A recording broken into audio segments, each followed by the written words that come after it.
এতটা খারাপ দিন যেন কোনো মেকআপ আর্টিস্টের না আসে, এমন একটা খারাপ সময় আমায় পার করতে হবে আমি সত্যি ভাবিনি। একটা শ্যুট মানে একজন মেকআপ আর্টিস্টের অনেকটা ভাবনা, অনেকটা অ্যারেঞ্জমেন্ট।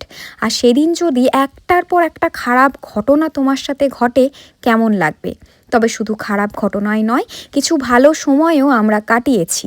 তাই আজকে এই সুন্দর রয়্যাল লুকটার পাশাপাশি কেন দিনটা আমার খারাপ গেছে, কেন মনমরা গেছে, সবটাই তোমাদের বলবো।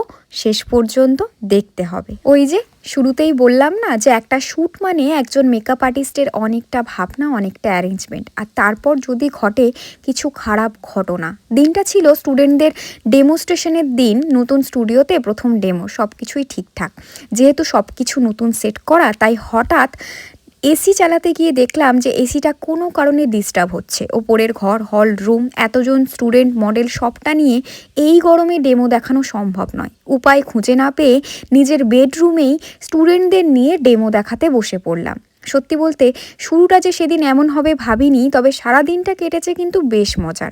প্রত্যেকটা স্টুডেন্টই কিন্তু আমাকে ভীষণভাবে সাপোর্ট করেছে, কোঅপারেট করেছে। শুধু তাই নয়, তারা কিন্তু ছিল ভীষণ আনন্দে। দেখো, একদম গুছিয়ে মুড়ি মাখানোর মশলাও নিয়ে এসেছে। সত্যি বলছি, সেদিন শ্যুটের শুরুটা আমার কাছে অনেকটা বেশি মন খারাপের ছিল, কারণ সারাদিনে শ্যুটের অ্যারেঞ্জমেন্ট নিয়ে অনেকটাই ভাবনা ছিল আমার মনে। কিন্তু দেখো, সবটাই হেঁটে গেল।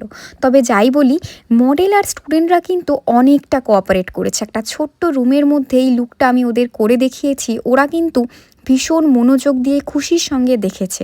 তাই আমিও চেষ্টা করেছি যতটা সুন্দর একটা লুক, যতটা সুন্দর একটা হেয়ারস্টাইল ওদের মন দিয়ে বুঝিয়ে শিখিয়ে দেওয়া যায়। এরপর আমরা মডেলকে নিয়ে চলে যাই আমাদের স্টুডিওর রুমে। তো যখন আমি ওখানে নিয়ে ওকে দাঁড় করাই, আমি নিজেও দেখছিলাম যে কতটা মিষ্টি লাগছিল। সারাদিনের সব মন খারাপ আমার এই কমপ্লিট লুকটা দেখে দূর হয়ে গিয়েছিল। তারপর ঘটলো আর এক ঘটনা। যেহেতু ওপরে এসির প্রবলেম করছে, তাই কন্টিনিউ ফ্যানের হাওয়া খাওয়ার জন্য মডেলের আউটকার্সগুলো ধীরে ধীরে লুজ হয়ে যাচ্ছিল। আর যেটা দেখে আমার মন কিন্তু ভীষণ খারাপ হয়ে যায়, কারণ আমার মনে হয় যে সারাদিনে সবটা আমি স্যাক্রিফাইস করতে পারলেও নিজের ক্রিয়েট করা লুকটা নিয়ে কিছু স্যাক্রিফাইস করাটা ছিল আমার কাছে ভীষণ কষ্টের। কিন্তু তারপরেও অ্যাট দ্য এন্ডে লুকটা কিন্তু ভীষণ সুন্দর বেরিয়েছিল। আর সেটা কিন্তু সবার ভালোবাসা, সবার কোঅপারেটের জন্যই হয়তো হতে পেরেছিল। দেখো, আমি প্রত্যেকবারে আমার ভালো দিনগুলো তোমাদের দেখাই, তাই ভাবলাম কেন না আমার কাটানো একটা খারাপ দিনের ঘটনা তোমাদের সঙ্গে শেয়ার করা যাক। তবে যাই হোক, আজকে আমি কিন্তু চেষ্টা করেছি আমার 100% দিয়ে এই লুকটা করার।